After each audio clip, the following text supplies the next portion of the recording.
she heard my words, she sprang to her feet, crying, Fie upon thee, thou cur! All this is of thy doings. Thou hast wounded my heart, darling, and thereby worked me sore woe. And thou hast wasted his youth, so that these 3 years he hath lain abed more dead than alive.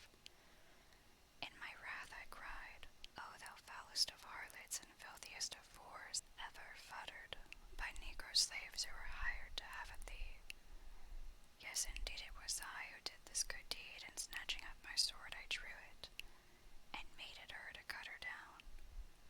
But she laughed at my words, and mine intent to scorn, crying, To heel, hound, that thou art. Alas for the past, which shall no more come to pass, nor shall any one avail the dead to rise. Allah hath indeed now given into my hand him who did to me this thing, a deed that hath burned my heart with a fire which died not, and a flame which might not be quenched. Then she stood up, and pronouncing some words to me unintelligible, she said, By virtue of my ergomancy become thou half stone and half man. Whereupon I became what thou seest, unable to rise or to sit, and neither dead nor alive.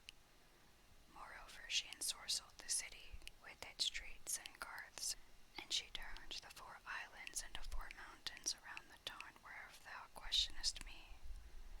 And the citizens who were of 4 different faiths, Moslem, Nazarene, Jew, and Magian, she transformed by her enchantments into fishes. The Moslems are the white, the Magians red, the Christians blue, and the Jews yellow. And every day she tortureth me, and scourgeth me with 100 stripes, each of which draweth floods of blood, and cutteth the skin of my shoulders to strips. And lastly, she clotheth my upper half with a haircloth, and then throweth over them these robes. Hereupon the young man again shed tears and began reciting, In patience, O my God, I endure my lot and fate. I will bear it well of thee, whatsoever be my state. They oppress me, they torture me, they make my life a woe. Yet haply heaven's happiness shall compensate my strait.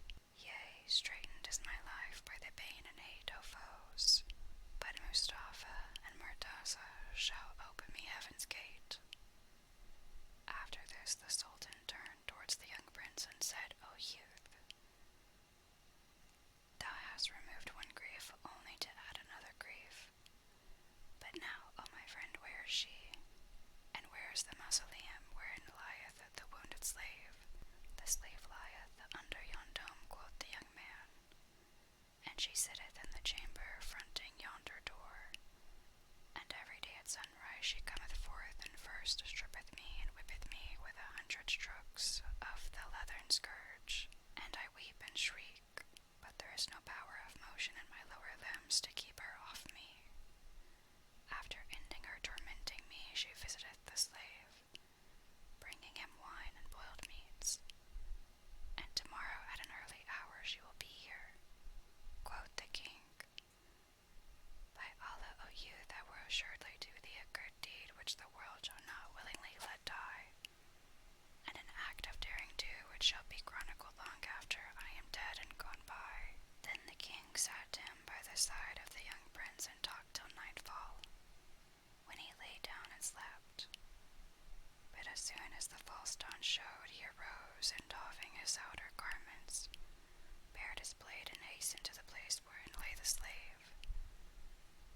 Then was he ware of lighted candles and lamps, and the perfume of incense, and directed by these he made for the slave, and struck him one stroke, killing him on the spot. After which he lifted him on his back and threw him into a well that was in the palace. Presently he returned, and donning the slave's gear, lay down at length within the mausoleum with the drawn sword laid close to and along his side. After an hour or so, the accursed witch came, and first going to her husband, she stripped off his clothes, and taking a whip flogged him cruelly while he cried out, Enough!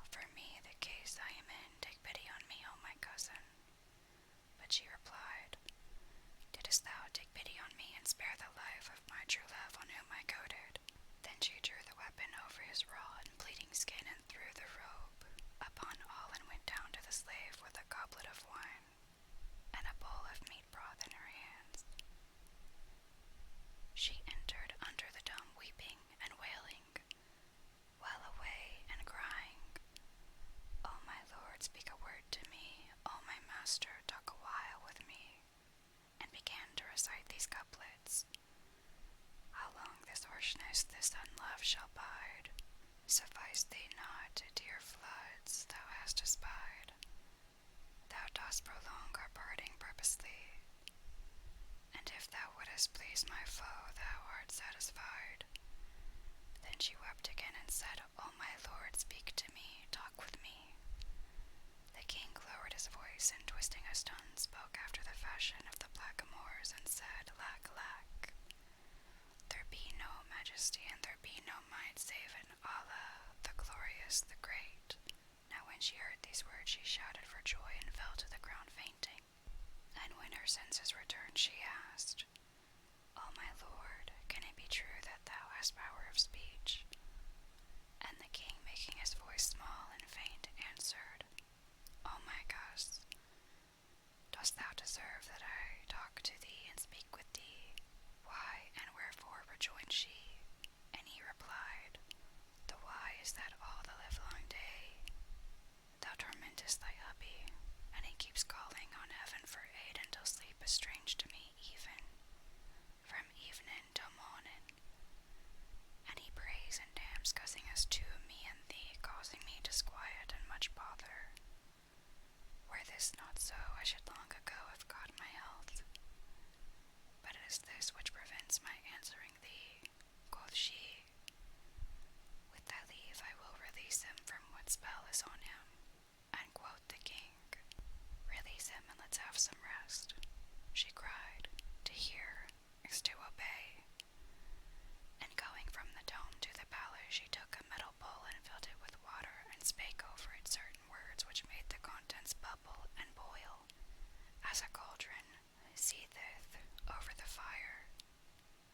With this she sprinkled her husband, saying, By virtue of the dread words I have spoken, if thou becamest thus by my spells come forth out of that form into thine own former form. And lo and behold, the young man shook and trembled. Then he rose to his feet and rejoicing at his deliverance cried aloud, I testify that there is no God but the God, and in very truth Mohammed is his apostle, whom Allah bless and keep. Then she said to him, Go forth and return not hither, for if thou do I will surely slay thee, screaming these words in his face. So he went from between her hands, and she returned to the dome, and going down to the center she said, O my lord, come forth to me that I may look upon thee in thy goodliness. The king replied in faint, low words, What thing hast thou done? Thou hast rid me of the branch, but not of the root. She asked, O my darling, O my neckerling, what is the root? And he answered, Fie on thee, O my guest, the people of this city and of the 4 islands every night when it's half past lift their heads from the tank in which thou hast turned them to fishes, and cry to heaven and call down its anger on me and thee, and this is the reason why my body is balked from health. Go at once and set them free, then come to me and take my hand and raise me up, for a little strength is already back in me.